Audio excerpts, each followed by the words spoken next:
Let's begin with God's Word, and then we'll pray. Not only that, but we rejoice in our sufferings, knowing that suffering produces endurance, and endurance produces character, and character produces hope, and hope does not put us to shame, because God's love has been poured into our hearts through the Holy Spirit who has been given to us. Romans 5:5-5. Suffering is a mystery every follower of Christ must face. And here in Romans 5, Paul reframes suffering not as a curse to escape, but as a pathway to hope. This passage forms a progression: suffering to endurance, to character, to hope. Each link is forged in the fire of real life. Pain, when surrendered to Christ, becomes a refining force that produces something eternal in us. But walking this path requires a shift, a battle of the mind, because pain lies to us. God has abandoned you. You're being punished. There's no purpose in this. Paul counters with truth. God is at work. His love is poured out. You will not be disappointed. This is the battle of the mind. To believe that God is present in the pain and that something beautiful is being formed, even when life hurts. At the heart of perseverance is trust. You can't endure well unless you trust God's heart, that He sees, He's working, and not one tear is wasted.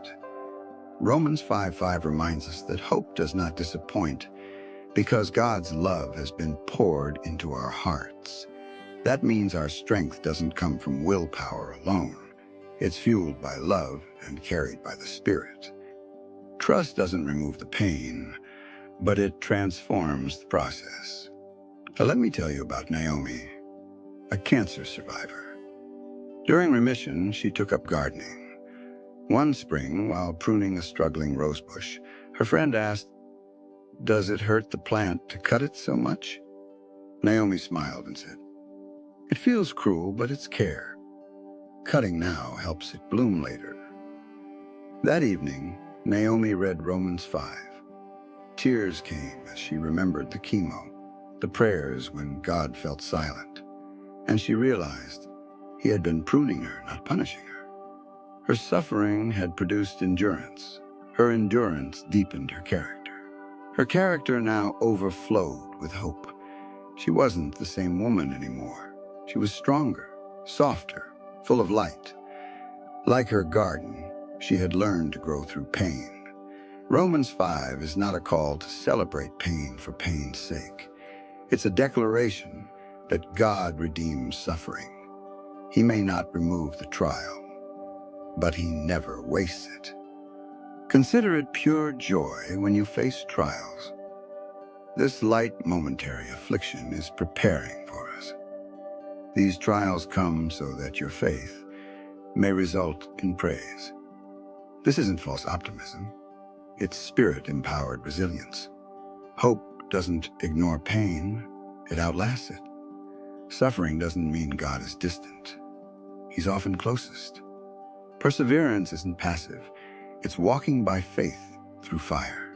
Character is forged in challenge, not comfort. And hope won't disappoint, because it's rooted in God's love. Let's pray. Father, I don't always understand the suffering I face, but I choose to trust You in it.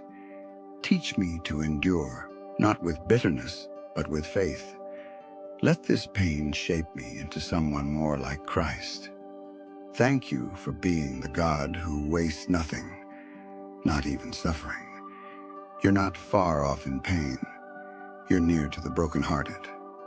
You walk with us in fire, strengthen us in the valley, and refine us through storms. You are not surprised by my struggles.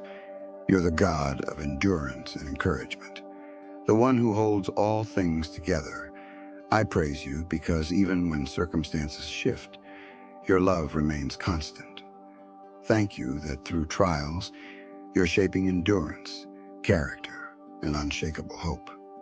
Lord, I confess that I don't always rejoice in suffering. Too often I run from discomfort or question Your goodness. I look for escape instead of transformation. Forgive me for resisting the very process you use to mature me. Forgive me for interpreting pain as punishment instead of refinement. Forgive me for thinking you've left me just because I can't feel you. You are not the author of evil, but you are the master of redemption. I surrender the lie that pain is pointless. I choose to trust you even when I don't understand. Father, help me endure, not just to survive, but to grow. Open my eyes to see your hand at work, even when it's hidden. Give me grace to keep going when I feel like quitting. Let endurance shape my character, and let my character overflow with hope. Holy Spirit, pour God's love into my heart again. Sustain me in silence, comfort me in waiting, strengthen me in the battle. Transform my heart so that through this I become more like Christ. Today I declare the truth of your word. Suffering produces endurance. Endurance produces character. Character produces hope. And hope does not put me to shame. I am not abandoned. I am not forgotten. I am not lost.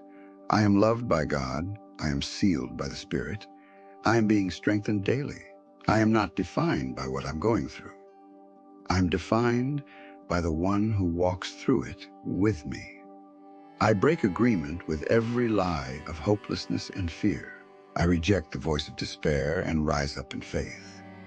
I declare, what the enemy meant for evil, God is using for good. My life will testify to his faithfulness.